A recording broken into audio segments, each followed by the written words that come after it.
Hadirin Bapak Ibu yang dirahmati Allah Subhanahu wa taala. Alhamdulillah pada hari ini kita masih bisa merasakan nikmatnya menjalankan ibadah puasa di bulan Ramadan.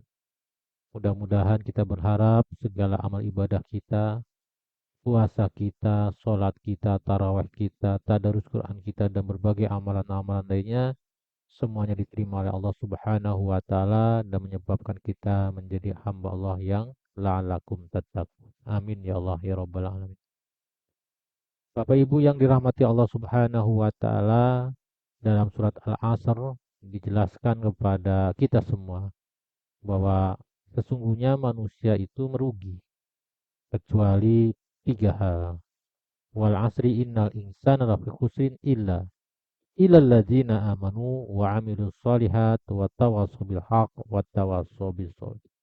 Kecuali dia beriman kepada Allah, yang kedua dia beramal soleh, dan yang ketiga saling nasihat menasehati, saling ingat mengingatkan, baik dalam kebenaran dan kesabaran.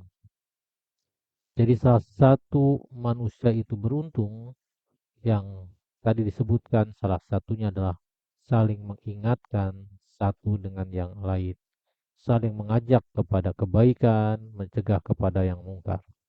Itu adalah orang yang beruntung di sisi Allah Subhanahu wa taala.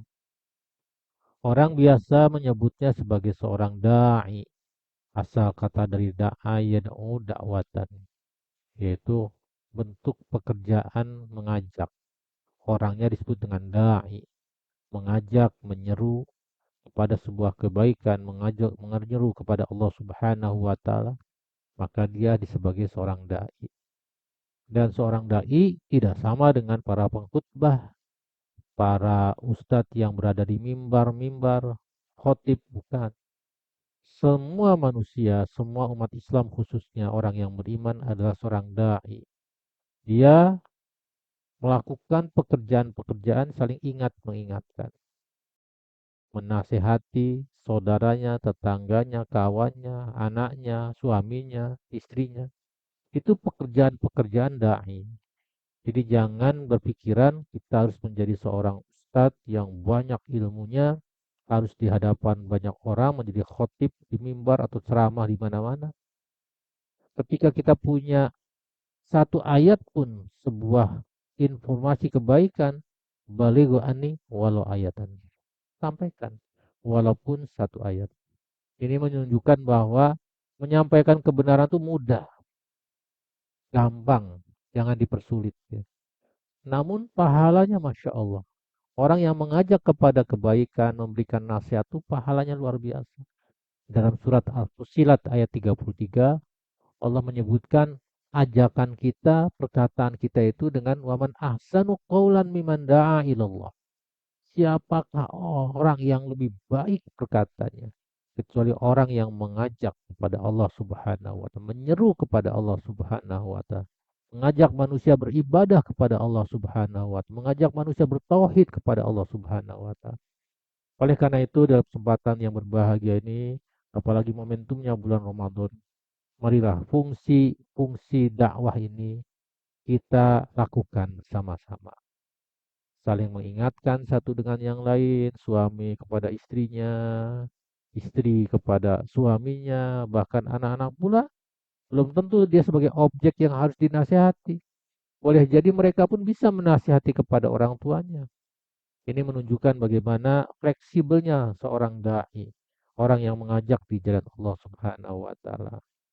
Tidak terlalu banyak teori dan sebagainya, asal dia mampu mengajak kepada kebaikan, murni ikhlas karena Allah taala, sambil terus belajar terkait dengan kapasitas keilmuan dan sebagainya, insya Allah dia termasuk orang-orang yang disebut tadi, orang yang paling baik perkataannya.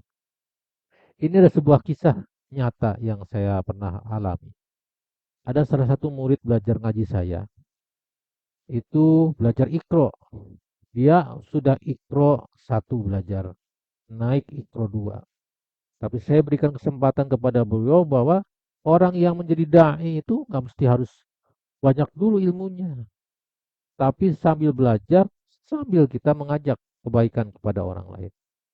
Terinspirasi mungkin perkataan saya, maka dia mengumpulkan anak-anak remaja yang ada di sekitar komplek perumahan dia. Karena dia sudah belajar Iqra 2, maka dia mengajarkan Iqra 1 kepada anak-anak muridnya. Naik saya belajar dia Iqra 3 dengan saya, dia naik Iqra 2. Terus sampai Iqra 6, dia sudah punya murid dan sudah belajar Iqra 1 sampai Iqra 5. Sampai dia bisa baca Al-Quran, sampai dia punya majelis pengajian anak-anak. Masya Allah. Itu menunjukkan satu kisah yang benar, yang nyata, bahwa belajar untuk menjadi dai itu mudah. Kita punya ilmu walaupun ayatan, satu ayat pun dia bisa sampaikan.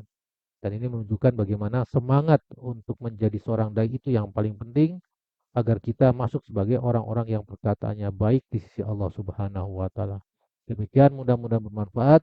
Selamat menjadi seorang dai khususnya di bulan Ramadan dan bahkan setelah Ramadan sehingga Allah kumpulkan kita bersama dai-dai ilallah pada masa sahabat baginda Nabi Muhammad SAW bertemu dengan sahabat-sahabat mulia bersama dengan baginda Nabi Muhammad SAW di surganya Allah Subhanahu wa taala. Amin ya Allah ya rabbal alamin.